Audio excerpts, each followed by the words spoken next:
우리가 교회를 다니면서 가장 많이 듣는 말 중에 하나가 복음입니다. 그렇죠? 십자가의 복음, 피의 복음, 구원의 복음, 하나님의 복음 뭐 등등등. 근데 막상 복음이 뭐냐고 이렇게 물어보면 똑부러지게 대답을 못하는 경우가 많이 있어요. 그냥 뭐 복음이 뭐냐 이렇게 물어보면 간단하게 그렇게 얘기합니다. 기쁜 소식이 복음이다. 뭐가 기쁜 소식이냐 이렇게 물으면 또 뭐 나오기는 하지만 이게 딱 정리가 좀 잘 안 되는 것 같습니다. 그래서 오늘은 로마서 1장을 통해서 복음이 뭔지, 그리고 우리가 복음을 왜 받아야 되는지, 복음을 받고 우리는 어떻게 해야 되는지 하는 것들을 한번 살펴보려고 합니다. 오늘 이 로마서 1장을 여러분 다 펼쳐놓으시고 성경을 찾으시면서 저를 따라오셔야 됩니다. 자, 오늘 여기 로마서를 보게 되면 바울은 자신을 소개하면서 편지를 시작을 합니다. 근데 자기를 뭐라고 소개하는가? 우리 1절을 한번 크게 읽어보겠습니다. 시작. 예수 그리스도의 종 바울은 사도로 부르심을 받아 하나님의 복음을 위하여 택정함을 입었으니. 아멘. 자기를 두 가지 말로 소개를 하고 있습니다. 첫째는 뭐죠? 종, 그리스도의 종, 예수 그리스도의 종. 또 하나는요? 사도. 그렇게 되어 있습니다. 자, 이 종이라고 하는 말은 여러분이 잘 아시는 대로 헤라보로 하게 되면 둘로스라고 하는 말인데, 이 종은 좀 고상한 표현이에요. 우리는 교회 안에서 이 종이라고 하는 단어를 쓰다 보니까 주의 종, 이게 좀 그런 것 같아서 주의 종님 뭐 이렇게 부르는 분도 있는데, 여기에 종은 말 그대로 노예입니다. 노예. 모든 그리스도인들이 다 그렇듯이 이 바울 사도도 누가 주인이시냐 하면 그리스도가 주인이신데, 이 주인의 다스리심, 모든 명령을 받고 있다는 뜻이에요. 그러니까 바울이 자기가 지금 자기 마음대로 하는 것이 아니라 주님께서 하라고 하시는 대로, 주님께서 시키신 대로 하는 그런 사람이다 라고 하는 그런 뜻입니다. 자, 또 하나 사도라고 하는 말이 나와 있는데, 이 사도라고 하는 말은 히라보로 아포스톨로스라고 하는 그런 말입니다. 이 아포스톨로스라고 하는 말은 뭐냐면 보내심을 받은 자라고 하는 그런 뜻입니다. 그러니까 내가 선택을 하거나 내가 지원한 게 아니에요. 내가 자원한 게 아니에요. 예수님께서 선택을 하시고 해야 될 일을 알려주시고, 그리고 그 일을 맡겨주셔가지고 지금 자기는 어떻게 해요? 그냥 가라고 하시니까 지금 자기는 갈 뿐이라고 하는 거예요. 자, 사도행전 9장 5절에서 6절을 한번 보도록 하겠습니다. 같이 한번 읽습니다. 시작. 대답하되 주여 누구시니까? 이르시되 나는 내가 박해하는 예수라. 너는 일어나 시내로 들어가라. 네가 행할 것을 네게 이를 자가 있느니라 하시니. 아멘. 예수님이 이 사도 바울을 보내셨어요. 그러니까 자기는 주님 시키시는 대로 하는 종이고, 자기는 주님의 보내심을 받은 자라고 지금 로마서 서두에 그는 분명히 밝히고 있어요. 자, 그런데 왜 우리 주님이 바울을 종으로 삼으시고 왜 주님이 바울을 보내셨는가? 우리 1절을 다시 한번 읽어보겠습니다. 1절입니다. 시작. 예수 그리스도의 종 바울은 사도로 부르심을 받아 하나님의 복음을 위하여 택정함을 입었으니. 아멘. 왜 하나님께서 바울을 종으로 삼으시고 바울을 보내셨다고 그래요? 뭘 위해서? 복음을 위해서. 하나님의 복음을 위해서 그가 택정함을 입었기 때문에, 선택을 받았기 때문에 그가 주님의 종이 되었고 주님의 보내심을 받은 자가 되었다라고 하는 겁니다. 특별히 여러분 여기 택정함을 입었다라고 하는 말은 선택이라고 하는 말의 뜻이 많이 들어있는데, 이거는 히라보로 아포리조라고 하는 말인데 그 뜻은 분리시키다 이런 말이에요. 따로 떼어놓다 이런 말이에요. 하나님의 복음을 위해서 이 바울을 따로 떼어놓으셨다는 거예요. 바울을 종으로 삼으시고 바울을 보내셨다라고 하는 거예요. 자, 그러면 이제부터가 중요한 거예요. 하나님께서 바울에게 맡기신 이 복음이 도대체 뭐냐? 눈을 크게 뜨시고 이걸 잊어버리시면 안 돼요. 도대체 하나님께서 바울에게 맡기신 복음이 뭐냐? 따라하시기 바랍니다. 복음은 이미 이루어진 좋은 것에 대한 선포이다. 여러분이 잘 들어보세요. 이 복음이라고 하는 말을 여러분이 아시는 대로 히라보로는 유앙겔리온이라고 합니다. 유앙겔리온. 근데 이 히라보는 이렇게 다 이렇게 막 결합시키는 경우가 많아요. 그래서 유자라고 하는 말은 어떤 뜻이 있는가 하면 좋다 그런 뜻이고, 그 다음에 여기 앙겔로스라고 하는 말은 전령. 우리가 요새 뭐 MSN 메신저 같은 거 많이 쓰잖아요. 카톡 같은 것도 다 메신저인데 메신저를 의미합니다. 소식을 전하는 전령을 말합니다. 그러니까 말 그대로 하면 좋은 전령이라는 뜻이에요. 뭐 좋은 전령이라 그러면 조금 이상하겠지만 더 풀어서 말하면 좋은 소식을 전하는 메신저, 좋은 소식을 전하는 전령, 이게 유앙겔리온, 복음이라고 하는 그러한 말의 뜻입니다. 자, 이걸 좀 더 풀어서 설명을 하죠. 1세기 경에는 황제가 전쟁에서 승리를 하잖아요. 그러면 앙겔로스, 전령을 보내서 자신의 승리와 그리고 자신의 통치권을 선포하게 했습니다. 그게 유앙겔리온, 복음이라고 하는 원래 의미예요. 자, 그럼 이게 뭘 말하느냐? 여러분, 복음이라고 하는 것은 들어도 되고 듣지 않아도 되는 충고가 아니라, 복음은 따라하시기 바랍니다. 선언이고 선포이다. 여러분, 우리 교회가 복음을 선포해야 되는데 이 복음은 충고가 아니에요. 옆에 사람들한테 가서 예수 좀 믿어봐, 이게 아니라 예수를 믿으라고 당당하게 선언을 하고 선포를 해야 된다라고 하는 거예요. 이미 이루어진 좋은 소식에 대한 선포다 이 말이죠. 우리는 그거를 전하는 그런 사람들이고, 그걸 전하는 데가 어디냐? 바로 교회라고 하는 거예요. 자, 두 번째, 이 복음이라고 하는 건 뭐냐? 우리 1절을 다시 한번 읽어보실까요? 1절 시작. 예수 그리스도의 종 바울은 사도로 부르심을 받아 하나님의 복음을 위하여 택정함을 입었으니. 따라하시 바랍니다. 복음은 하나님의 거다. 잘 들어보세요. 복음은 바울이 고안해내거나 생각하거나 바울이 만들어낸 게 아니에요. 복음은 누구의 것이에요? 하나님의 복음이다. 하나님의 복음. 여러분, 그래서 복음을 담는 그릇은 시대에 따라서 얼마든지 바뀔 수 있어요. 그러나 복음은 절대로 바뀌어서는 안 돼요. 왜? 이거는 하나님의 것이기 때문에 그렇다는 거예요. 복음을 우리 시대에 맞게 고쳐서도 안 되고, 복음이 우리가 듣기에 거북하다고 그것을 희석시켜도 안 된다는 얘기예요. 아멘. 이게 코로나라 이제 막 마스크들 쓰시고 막 그러다 보니까 이게 제대로 듣고 계신지 안 듣고 계신지 분간이 안 되고. 네. 자, 세 번째, 이 복음이라고 하는 건 뭐냐? 복음이라고 하는 것은 이미 이루어진 일에 대한, 이미 이루어진 좋은 소식에 대한 선포가 복음이고, 복음이라고 하는 것은 하나님의 것, 절대로 우리가 뜯어 고칠 수 없는 하나님의 것이고, 세 번째 복음이라고 하는 것은 따라하시기 바랍니다. 성경에 미리 약속하신 것이다. 아멘. 자, 2절을 한번 보도록 하겠습니다. 2절 읽습니다. 시작. 이 복음은 하나님이 선지자들을 통하여 그의 아들에 관하여 성경에 미리 약속하신 것이라. 아멘. 이미 이루어진 좋은 일에 대한 소식, 그리고 하나님의 복음은 어느 날 갑자기 이렇게 생긴 게 아니라, 여러분, 구약 4,000년 동안 이게 계속해서 어떻게 됐어요? 하나님께서 선지자들을 통해서 약속하셨던 것이라는 거예요.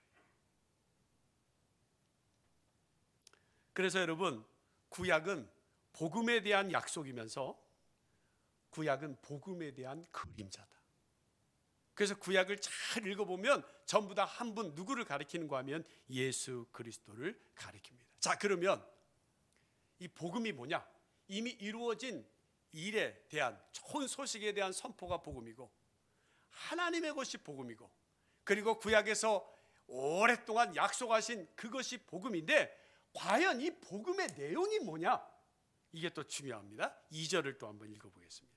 시작. 이 복음은 하나님이 선지자들을 통하여 그의 아들에 관하여 성경에 미리 약속하신 것이라. 아멘. 복음의 내용이 뭐예요? 복음의 내용이 뭐예요? 그의 아들에 관한 것이 복음입니다. 그의 아들에 관한 것, 하나님의 아들에 관한 것, 다시 말하면 예수 그리스도에 관한 것이 복음이라는 거예요. 복음이라고 하는 것은 그래서 어떤 개념이 아니라 바로 예수님에 관한 것이 복음이에요. 그럼 여러분 쉽게 생각하세요. 예수님께서 가장 중요한 게 뭐예요? 예? 예? 예수님에게서 가장 중요한, 예수님이 이루신 가장 중요한 일은 두 가지로 압축될 수 있어요. 십자가와 부활이다. 십자가와 부활. 결국 여러분 바로 예수님에 관한, 예수님의 십자가와 부활이 바로 복음의 내용입니다. 우리에 대한 것이 아니라 예수님에 대한 것입니다.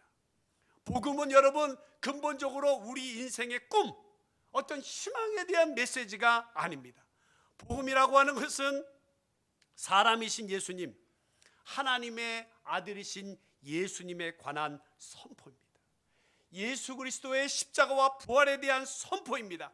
그리고 놀라운 것은 바로 그러한 예수님에 대한 십자가와 부활에 대한 선포 때문에 우리 인생이 새로워지고 우리의 꿈이 새로워지고 우리의 희망이 새로워진다라고 하는 거예요.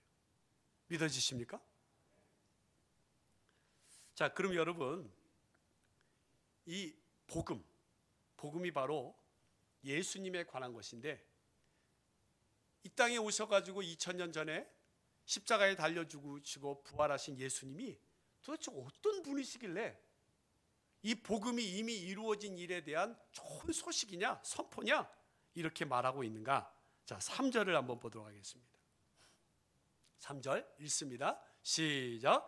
그의 아들에 관하여 말하면 육신으로는 다윗의 혈통에서 나셨고. 아멘. 어떤 분들은 예수님이 그냥 하나님으로 이 땅에 오신 줄로 알고 있는데, 성경은 뭐라고 말합니까? 예수님은 완전한 인간이셨다, 그렇게 말씀합니다. 그냥 영으로 이 땅에 오신 것이 아니라 우리와 똑같이 피와 살을 입으시고 이 땅에 오신 그런 분이 예수님이다라고 하는 거예요. 자, 두 번째 3절을 다시 보시게 되면 예수님은 또 어떤 분이시라고 그럽니까? 성경의 약속을 성취하신 분이다, 그렇게 말합니다. 자, 3절 다시 한번 읽습니다. 시작. 그의 아들에 관하여 말하면 육신으로는 다윗의 혈통에서 나셨고. 아멘. 자, 여기 다윗의 혈통이라고 하는 말이 나오는데 이게 성경에 약속된 내용이라는 거예요. 자, 사무엘하 7장 11절에서 12절의 말씀을 보겠습니다. 읽습니다. 시작. 전에 내가 사사에게 명령하여 내 백성 이스라엘을 다스리던 때와 같지 아니하게 하고 너를 모든 원수에게서 벗어나 편히 쉬게 하리라. 여호와가 또 내게 이르노니 여호와가 너를 위하여 집을 짓고 내 수완이 차서 내 조상들과 함께 누울 때에 내가 내 몸에서 날 내 씨를 내 뒤에 세워 그의 나라를 견고하게 하리라. 아멘. 여러분, 여기서 말하는 내 씨는 바로 예수 그리스도를 의미하는 줄로 믿으시길 바랍니다. 자, 이처럼 이 땅에 오셔서 십자가에 달려 죽으시고 3일 만에 부활하신 그 예수님은 완전한 인간이시고 성경에서 계속해서 약속하셨던 그런 분이실 뿐 아니라 이 예수님은 또 어떤 분이시냐? 가장 중요한 건데 하나님이시라는 거예요. 자, 4절을 한번 보겠습니다. 시작. 성결의 영으로는 죽은 자들 가운데서 부활하사 능력으로 하나님의 아들로 선포되셨으니 곧 우리 주 예수 그리스도시니라. 아멘. 자, 여러분, 이것은 예수님이 무덤에서 살아나실 때 비로소 하나님의 아들이 되었다는 그런 의미가 아니에요. 예수님은 자신의 부활로 예수님이 하나님이심을 확증하셨다는 거예요. 여러분, 예수님이 하나님이셨다는 증거는 복음서에 얼마나 많이 나오는지 몰라요. 오병이어로 5,000명을 먹이고 12바구니에 차게 거두게 하시고 바다 위를 걸으시고 각종 병든 자를 고치시고 심지어는 어떻게 해요? 죽은 자를 살리게 하셨어요. 그게 바로 예수님이심을 믿으시기를 바랍니다. 아멘. 자, 그러면 이 복음이 우리에게 무엇을 요청하는가, 이게 중요한 겁니다. 자, 5절을 한번 보도록 하겠습니다. 5절 읽습니다. 시작. 그로 말미암아 우리가 은혜와 사도의 직분을 받아 그의 이름을 위하여 모든 이방인 중에서 믿어 순종하게 하나니. 아멘. 오늘 선포되어지는 복음은 우리에게 뭐를 요구하고 있느냐? 믿을 것을 요구합니다. 믿어야 된다는 거예요. 5절 끝에 보니까 믿어 순종하게 하나니. 그럼 여러분 누구를 믿어요? 목사님을 믿고 같이 신앙생활하는 성도를 믿는 것이 아니라 우리는 예수 그리스도를 믿어야 될 줄로 믿습니다. 예수 그리스도를 어떻게 믿어요? 온 우주 만물을 창조하신 하나님으로, 나를 구원하신 구세주로 믿어야 된다는 거예요. 아멘. 여러분, 세상에는 소망이 없어요. 여기 계신 분들 이제 얼마 안 있으면 전부 세상을 떠나실 거예요. 그죠? 저도 그렇고. 우리 인생의 최대의 난제, 최대의 문제가 뭐예요? 코로나가 아니에요. 우리 인생의 최대의 문제는 사망인데, 여러분, 이 사망의 문제를 누가 해결해 주셨느냐? 예수 그리스도께서 해결해 주셨다는 거예요. 그걸 믿는 것이 우리들이고, 그것을 선포하는 데가 어디냐? 바로 교회라고 하는 거예요. 그러므로 여러분, 우리가 예수 그리스도를 믿고 그분이 구세주이심을 믿고 그분이 하나님이심을 확신하면서 또 우리가 해야 될 것이 있는데, 그것이 바로 뭐냐? 순종의 삶을 살아야 된다는 거예요. 순종의 삶을 살아야 돼요. 여러분, 근데 여기서 우리가 혼동하지 말아야 될 것이 있어요. 바울은 믿을 뿐만 아니라 순종도 해야 구원을 받을 수 있다, 이렇게 말씀하고 있지 않습니다. 여러분, 믿음에서 흘러나오는 순종은 믿음의 결과이지 구원을 받기 위한 또 다른 조건이 될 수는 없다는 거예요. 16세기의 위대한 종교개혁가인 마틴 루터는 이렇게 말했습니다. 우리는 믿음만으로 구원을 받았습니다. 하지만 우리를 구원하는 그 믿음은 결코 홀로 있는 것이 아닙니다. 자, 이 말의 의미는 뭐냐? 믿음이 위대하고 믿음이 기쁘고 믿음이 의심치 않는 순종을 반드시 동반한다는 거예요. 그래서 여러분, 동전의 앞뒷면 있잖아요. 믿음과 순종은 항상 같이 갑니다. 같이 가요. 이게 따로 떨어지는 게 아니라 여러분이 정말 하나님을 믿고 예수 그리스도를 구세주로 고백하면 그 사람은 반드시 순종하게 되어 있다라고 하는 겁니다. 그래서 여러분, 신학생활 잘하는 사람들은 어떻게 하는지 아세요? 다른 사람들을 순종함으로 섬깁니다. 그리고 다른 사람들이 섬기는 그 순종도 또 섬김을 받습니다. 도움을 받습니다. 자, 11절에서 12절의 말씀을 한번 또 보겠습니다. 시작. 내가 너희 보기를 간절히 원하는 것은 어떤 신령한 은사를 너희에게 나누어 주어 너희를 견고하게 하려 함이니, 이는 곧 내가 너희 가운데서 너희와 나의 믿음으로 말미암아 피차 아니함을 얻으려 함이라. 아멘. 잘 보세요. 바울은 로마 교회에 가서 어떤 신령한 은사를 나누어 주어서 이 로마 교회 교인들이 견고하게 서기를 원한다는 거예요. 뿐만 아니라 자신도 로마 교회 성도들을 통해서 안위함을 받기를 원한다라고 하는 겁니다. 근데 여러분, 사실 이 로마 교회는 이미 믿음 가운데서 순종하는 것이 이미 아주 잘 되고 있었습니다. 자, 우리 8절도 한번 보실까요? 8절 있습니다. 시작. 먼저 내가 예수 그리스도로 말미암아 너희 모든 사람에 관하여 내 하나님께 감사함은 너희 믿음이 온 세상에 전파됨이로다. 아멘. 이미 로마 교회는 믿음으로 바로 서 있었고 그 믿음으로 말미암는 순종함이 그 교회 안에 충만했어요. 그런데 왜 바울이 이 로마 교회에 가려고 했는가? 여러분, 복음이 우리에게 요구하는 세 번째가 있는데, 그것이 바로 뭐냐? 우리가 예수 그리스도를 믿을 뿐 아니라 그 믿음으로 말미암는 순종을 우리가 하라고 하는 것뿐만 아니라 또 하나 가장 중요한 것이 있는데, 그것이 바로 뭐냐? 열매를 맺어야 되기 때문에 그렇다는 거예요. 오늘 우리 경인교회가 이 복음 위에 굳건하게 서는 교회가 되기를 바랍니다. 그래서 이 경인교회는 누구보다도 예수 그리스도를 하나님으로, 예수 그리스도를 나의 구세주로 믿는 교회가 되기를 바랍니다. 그리고 그 믿음으로 말미암는 순종함이, 섬김이 가득 찬 교회가 되기를 바랍니다. 그리고 그것으로 그치는 것이 아니라 풍성한 열매를 맺는 교회가 되시기를 주의 이름으로 축원합니다. 우리 13절을 한번 보겠습니다. 같이 한번 읽습니다. 시작. 형제들아, 내가 여러 번 너희에게 가고자 한 것을 너희가 모르기를 원하지 아니하노니 이는 너희 중에서도 다른 이방인 중에서와 같이 열매를 맺게 하려 함이로되 지금까지 길이 막혔도다. 아멘. 열매는 두 가지 열매를 맺어야 됩니다. 첫째는 교회 안에서의 열매가 맺어져야 되고, 교회 밖에서의 열매가 맺어져야 됩니다. 바라기는 우리 경인교회가 교회 안에서도 풍성한 섬김의 열매, 순종의 열매가 나타나길 바라고요, 교회 밖에서도 전도의 열매가 풍성하게 나타날 수 있는 그러한 교회가 될 수 있기를 주의 이름으로 축원합니다. 특별히 여러분, 우리가 교회 밖에서 열매를 맺기 위해서는 어떻게 해야 되느냐? 복음의 빚진 자의 심정을 가져야 돼요. 자, 14절을 한번 보겠습니다. 읽습니다. 시작. 헬라인이나 야만인이나 지혜 있는 자나 어리석은 자에게 다 내가 빚진 자라. 아멘. 여기 빚진 자라고 하는 말은 갚을 의무가 있다는 말이에요. 바울은 사실 로마 사람을 한 번도 만난 적이 없어요. 그런데 자신은 지금 빚진 자라고 그렇게 말을 하고 있어요.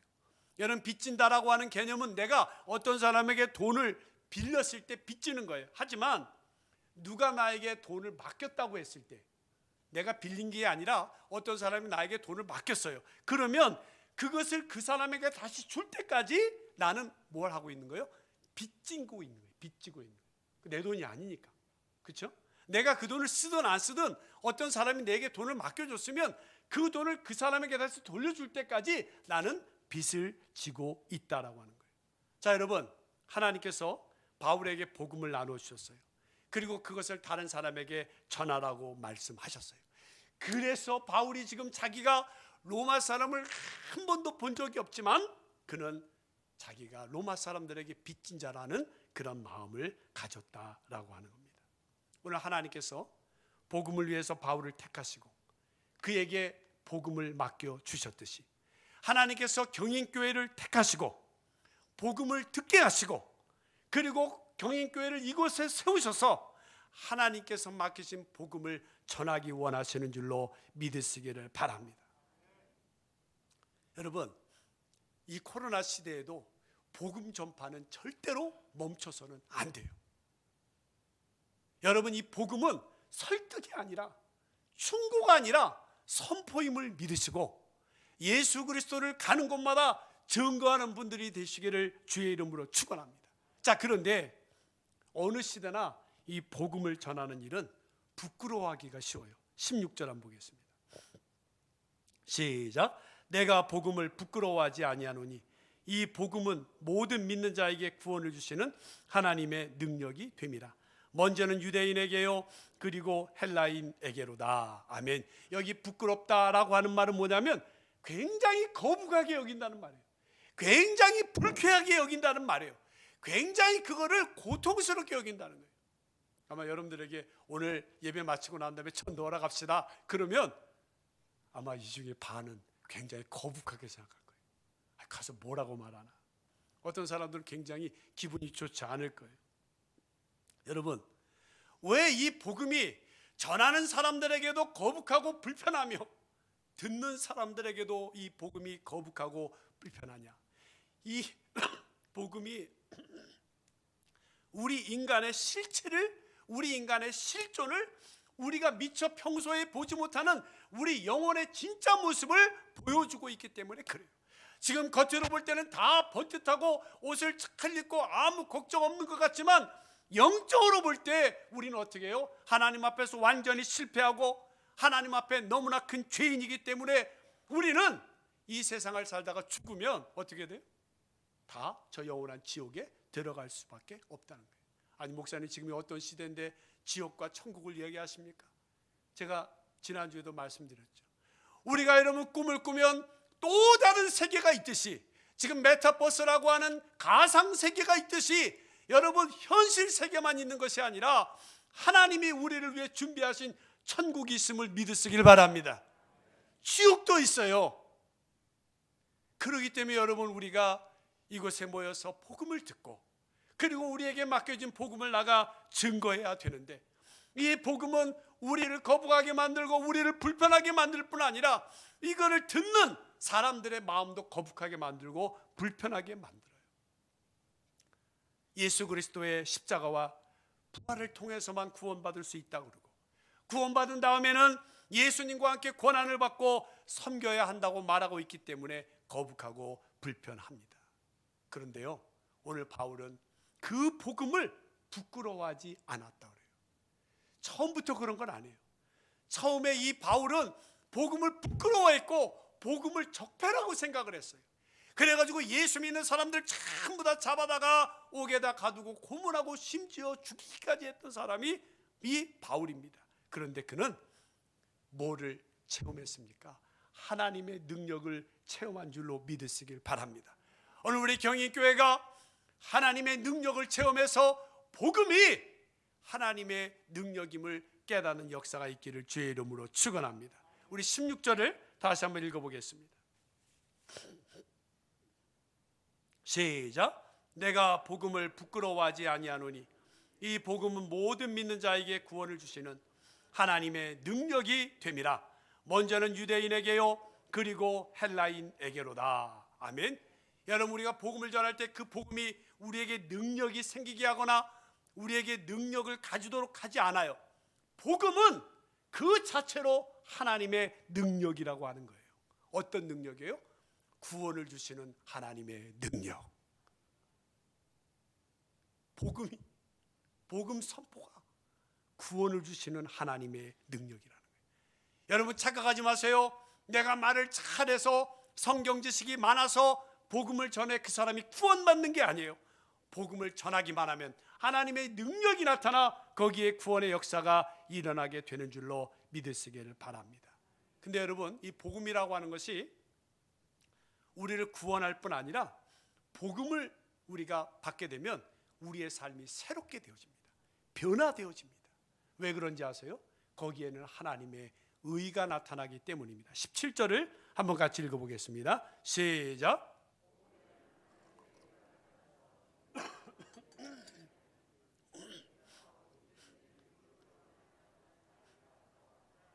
아멘. 여러분, 제가 아까 서두에 말씀드렸어요. 이 복음이라고 하는 것은 아들에 관한 거다. 예수 그리스도의 십자가와 부활에 관한 거다. 그런데 이 복음이 성취가 될 때 뭐가 나타난다고 그래요? 하나님의 의가 나타난다는 거예요. 따라하시 바랍니다. 하나님의 의. 잘 들어보세요. 많은 사람들이 어떻게 생각하는가 하면 예수님은 단지 우리를 용서하기 위해서 죽으셨다. 그분이 우리의 죄를 대신 지셨으므로 우리가 그분을 믿기만 하면 우리를 용서하신다. 우리는 용서받는다. 이렇게만 생각을 합니다. 여러분, 그거는 반쪽 구원이에요. 잘 들어보세요. 예수님은 우리가 과거에 했던 일을 그것만 청산한 것이 아니라 우리가 구원받은 이후의 모든 삶도 하나님이 책임져 주시는 줄로 믿으시기 바랍니다. 여러분 잘 생각해 보세요. 만약에 예수님이 우리의 과거의 죄만 다 청산하셨다고 그러면 이제부터는 우리가 우리의 공로를 쌓고 우리의 의를 쌓는 일에 힘써야 돼요. 하지만 바울은 뭐라고 말해요? 우리가 죄 없다고 선포되었을 뿐만 아니라 의롭게 되었다고 말씀합니다. 예수님의 구원은 용서를 받아서 우리가 지옥의 행렬에서 놓여나는 것만 뜻하지 아니하고 우리 목에 성도라고 하는 영광스러운 메달을 이미 수여하셨다라고 하는 거예요. 아멘. 여러분, 오늘 우리가 예수 믿고 난 다음에 여전히 잘못된 일을 하고 그리고 때로는 우리가 실수를 할지라도 하나님께서 우리를 의롭다고 여기신다는 거예요. 아멘. 이러한 구원을 얻기 위해서 우리에게 필요한 게 뭐예요? 믿음밖에 없어요. 그래서 성경은 뭐라고 말합니까? 모든 믿는 자에게 이것이 주어진다는 거예요. 믿음을 통해서만 복음과 함께 그 능력을 받게 되는 줄로 믿으시기 바랍니다. 사랑하는 교인교회 성도 여러분, 복음은 항상 사람들을 불편하게 하고 거북하게 할 겁니다. 그래서 우리도 모르게 자꾸 이 복음 전하는 걸 자꾸 부끄러워하는 경우들이 많이 있어요. 그러나 여러분 꼭 잊지 마시기 바랍니다. 복음은 하나님의 능력이다. 우리는 복음을 부끄러워해서도 안 되고, 그리고 오히려 열망을 하고 그분의 이름을 위해서 전하고 싶은 열망으로 우리의 마음이 가득 차야 될 줄로 믿으시기 바랍니다. 사랑하는 교인교회 성도 여러분, 지금 코로나로 세상이 발칵 뒤집혔어요. 이제부터는 전과는 완전히 다른 삶을 살아가야 된다고 합니다. 이전의 일상으로 돌아갈 수 없다고 말합니다. 물론 우리가 방역수칙 철저하게 잘 지키고 이제까지 소비를 미덕으로 여기던 것을 이제는 과소비도 좀 줄이고 환경 파괴도 줄이는 그런 일을 살아가야 됩니다. 그런데 이 코로나보다도 환경 오염보다도 그리고 이 경제보다 더 시급하고 더 빨리 해결해야 될 것이 있는데, 그것이 바로 뭐냐? 우리의 영혼이 구원받는 것이고 우리가 복음으로 변화받는 것임을 믿으시기를 바랍니다. 언젠가 다 세상을 떠날 사람들이고 우리의 삶이 영원하지 않거든요. 이 세상으로 끝나는 것이 아니거든요. 복음 전하는 일을 부끄러워하지 않고 복음 전하는 것을 열망할 수 있는 우리 교인교회가 되시기를 주의 이름으로 축원합니다. 기도하겠습니다.